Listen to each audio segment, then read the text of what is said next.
Rashford smashes it home.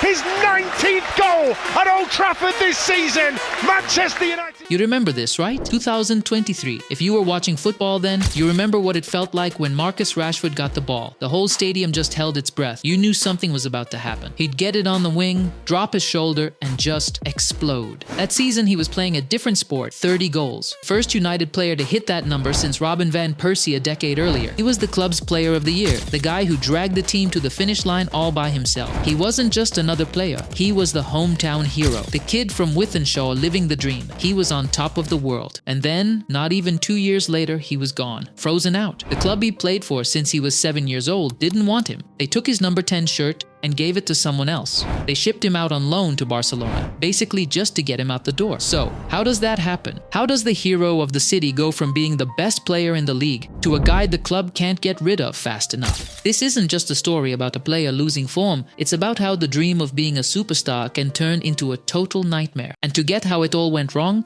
you have to see how unbelievably right it was at the start. Seriously, it was like something out of a movie. February 25th, 2016. United are having an injury nightmare, and their main striker, Anthony Martial, gets hurt in the warm-up before a Europa League game against FC Midtjylland. So the manager, Louis van Gaal, has to throw in some 18-year-old kid from the academy that nobody had ever heard of. His name was Marcus Rashford, and what does he do? He scores. Twice. Just like that, a star is born. You're thinking, okay, lucky break. But then, 3 days later, he starts his first Premier League game against Arsenal, one of their biggest rivals, and he does it again. 2 more goals and an assist in a 3-2 win. That kind of thing just doesn't happen. From that moment, Rashford was a symbol, a local kid who was fast, fearless, and played the way fans had been begging to see. He scored in his first Manchester derby, his first Champions League game, his first game for England. This was the perfect story. A homegrown kid who was the real deal, destined for the top, and it felt like nothing could possibly go wrong.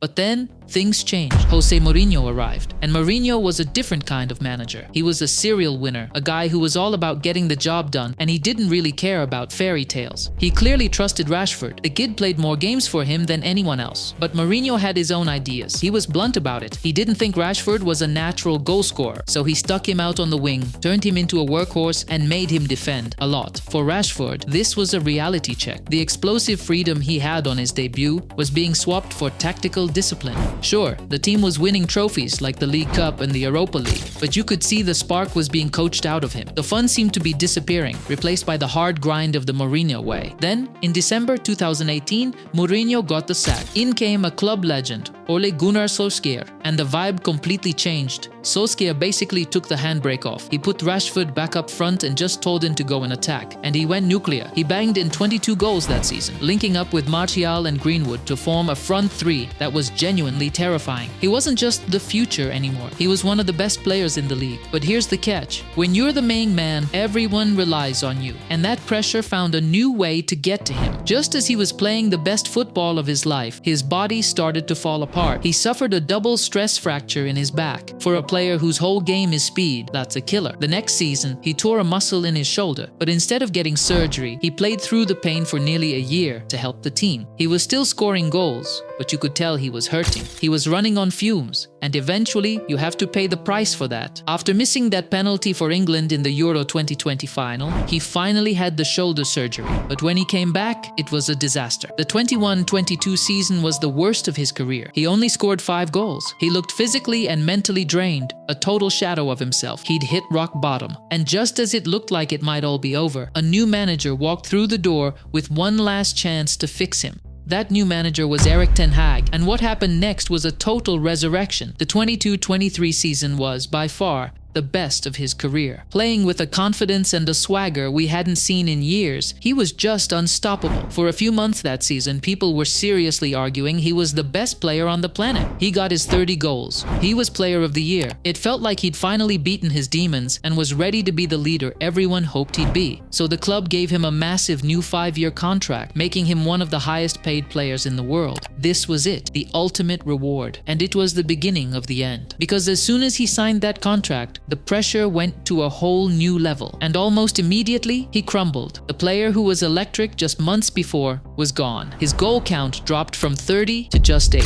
and the problems started spilling off the pitch. After a humiliating 3-0 loss to Man City, he was spotted in a nightclub celebrating his birthday. The manager called it unacceptable. Then came the infamous trip to Belfast. He was out on 2 consecutive nights on admission to get drunk with tequila until the early hours of Friday morning. He then called in sick for training that same day and missed the weekend's FA Cup game. The club fined him 2 weeks' wages, a massive £650,000. The trust was gone. The hero had become a headache. After that disastrous season, another new manager, Ruben Amorim, came in demanding total commitment. But the same problems came back. After Rashford was spotted out on the town again before a match and continued to show lackluster attitude in training, the manager had seen enough. He dropped him from the squad, and when the press asked why, he gave one of the most brutal public takedowns you'll ever hear, saying he'd rather play his 63-year-old goalkeeping coach than a player who doesn't give the maximum every day. There was no coming back from that. So in February 2025, he was shipped out on loan to Aston Villa, a last chance to prove himself in England. He showed flashes of the old Rashford. With 4 goals and 6 assists, it was a solid 7 out of 10 performance. But the same issues with effort and attitude kept bubbling up, like him not tracking back in that crucial game against PSG that led to a goal. After Villa didn't qualify for the next year's Champions League, they decided not to make the move permanent. And when he came back to United, he was told he wasn't part of the plans. The end of the road had finally come. But then, a lifeline appeared from a place he'd wanted to go all along, Barcelona. The deal itself said a lot about how things had ended. It wasn't some big money transfer, it was a loan, with just an option to buy him later. The reaction to the move was brutal. Club legends lined up to criticize him. Teddy Sheringham called the situation a step up that Rashford didn't deserve. Roy Keane warned that if you lose that hunger,